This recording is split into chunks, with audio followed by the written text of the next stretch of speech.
I want to invite you to open up to the book of John, chapter 19.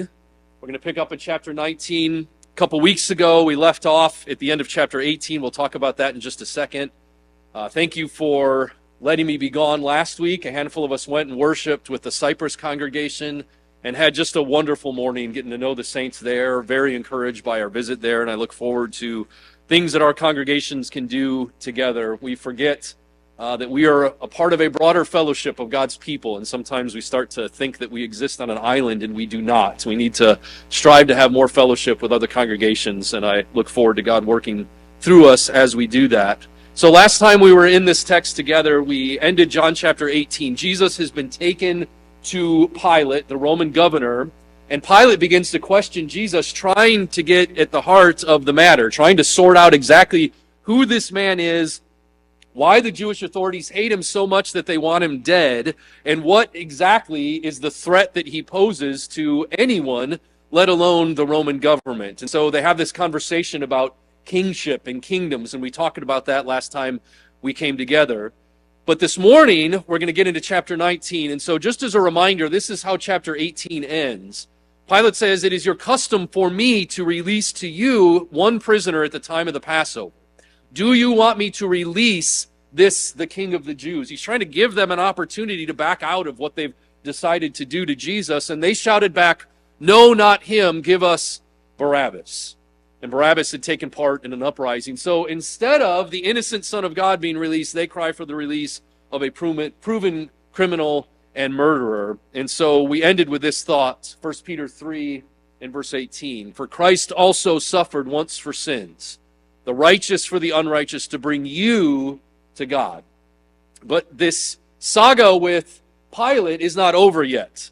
There's more to be done. And I just want to pause for a second and encourage you, as I have throughout our study of John, to be reading John alongside the Synoptic Gospels. So read John alongside Matthew, Mark, and Luke. And it's especially important as we get into the end of Jesus' life here, leading up to the crucifixion, because the synoptics include information that John doesn't. I believe firmly that when John wrote this gospel, he intended that his audience would be familiar with those synoptic gospels and that we would, in fact, read them together. And so I want to encourage you to do that. That's the only time you get a full picture of what's happened here. John, though, from his perspective, as we get into chapter 19, continues the story, and this is what he says, and I want you to just soak in the brevity of this statement. "Then Pilate took Jesus and had him flogged." In fact, all of the Gospels are very brief in the way that they dedicate words to the flogging or the beating of Jesus. In Luke's Gospel, we read, "Therefore," this is the words of Pilate, "I will punish him and then release him." In Matthew, we get this, "Then he released Barabbas to them, but he had Jesus flogged and then handed him over to be crucified." In Mark, we read, "Wanting to satisfy the crowd, Pilate released Barabbas to them."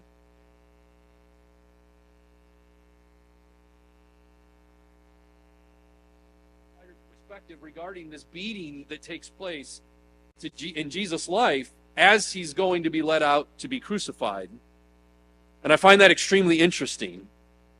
Because usually what happens is a preacher gets up and he's going to preach about this, and he has a lot to say about the flogging. We go into great detail in Christian art throughout history, illustrating just how much Jesus suffered in this moment. But this is all they say. Prompted by the Spirit, just one line from John, Pilate had him flogged. And that's it. And I find that interesting. There's a lot we don't know about exactly what the flogging looked like. A lot of people who will tell you they know exactly what happened. We don't know exactly what happened. But we do know this. We know a couple things.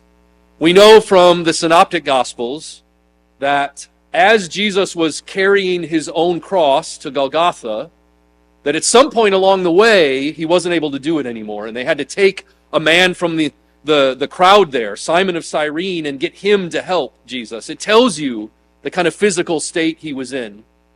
We know from Josephus, a first century Jewish historian, that there were times when the Romans flogged people so severely that their bones were laid bare.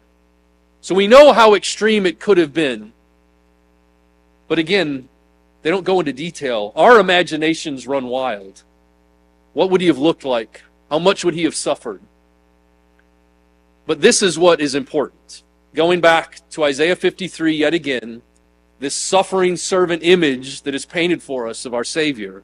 Surely he took up our pain, and he bore our suffering.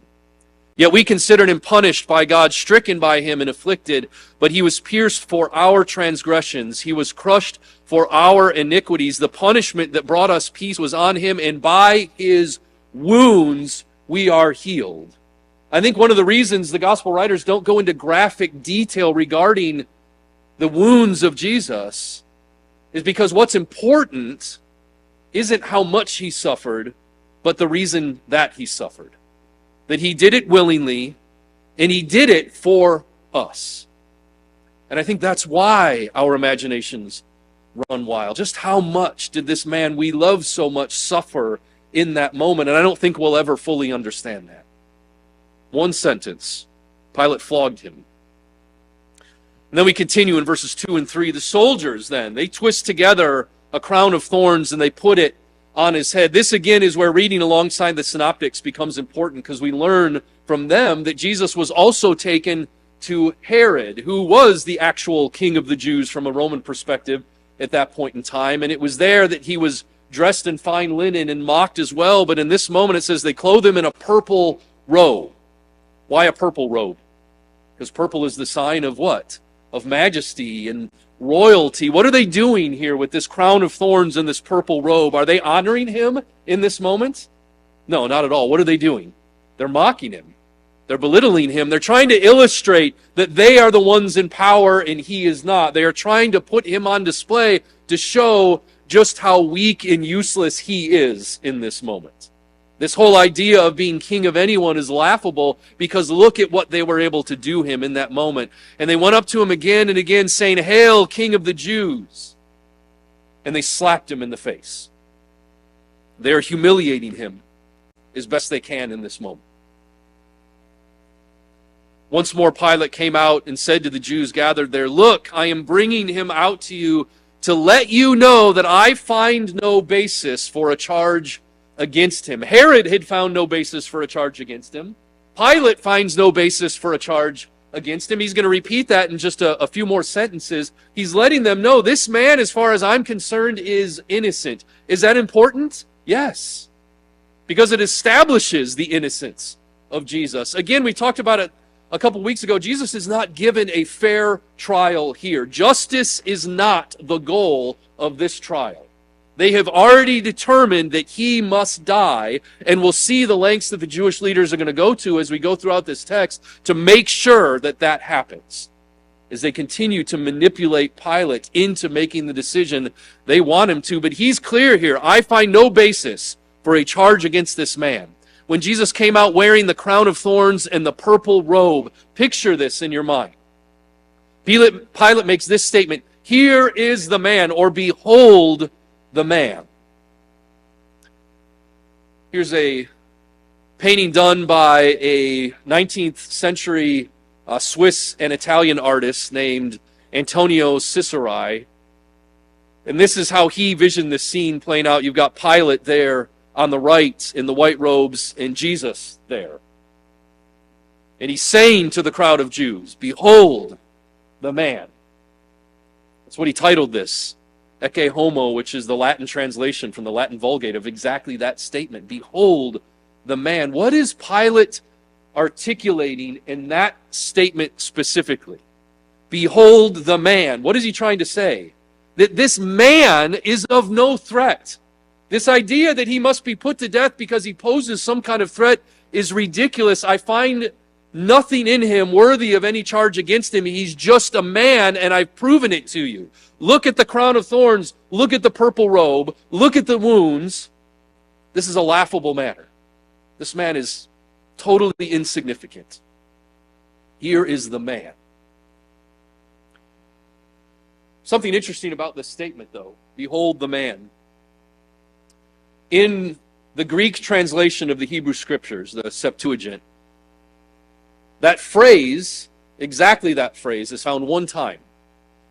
And that occurs in 1 Samuel chapter 9. And it's an interesting passage because this is where Israel collectively has told Samuel, we want a king to rule over us like all the other people. You remember they had grown tired of Samuel's two sons because they were corrupt. They said, we look at the nations around us, we want a king like that. Samuel's sad about that, but God gives them what they want, and God has chosen a man to lead over them. And so we pick up in this text, it says, this is God speaking to Samuel the prophet. He says, about this time tomorrow, I will send you a man from the land of Benjamin. Anoint him ruler over my people Israel. He will deliver them from the hand of the Philistines. I have looked on my people, for their cry has reached me. They want a king, fine. I have chosen a man to be king. And when Samuel caught sight of Saul, the Lord said to Samuel, this is the man. Same language. Behold the man I spoke to you about. He will govern my people. I find that very interesting. And again, I don't think it's a coincidence.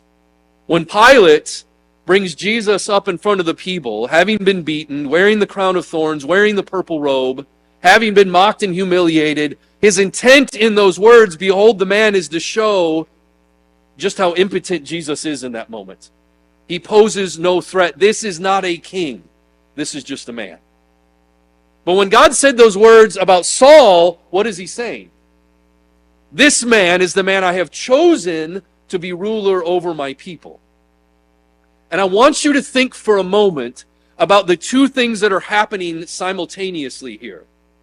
One is that the Jews and the Romans and the men who think that they are in positions of authority are proclaiming to the world around them that Jesus is nobody. He's just a man. But in those same words, God is doing something unbelievable here. God is proclaiming his son as the king and ruler over his people. What Pilate did as a means to demean and mock Jesus and humiliate him, God is taking that and he's using it as an actual coronation. Jesus is actually being coronated king of the Jews in this moment. He's got the purple robe, he's got the crown on his head, and he's being presented as king. Think about the way that God chose to do this. This is the way the King of the universe is coronated. In a mocking robe, in a crown of thorns, having been beaten and slapped in the face and humiliated. And I want you to think about what that tells us about our God, and we'll talk about that in just a moment.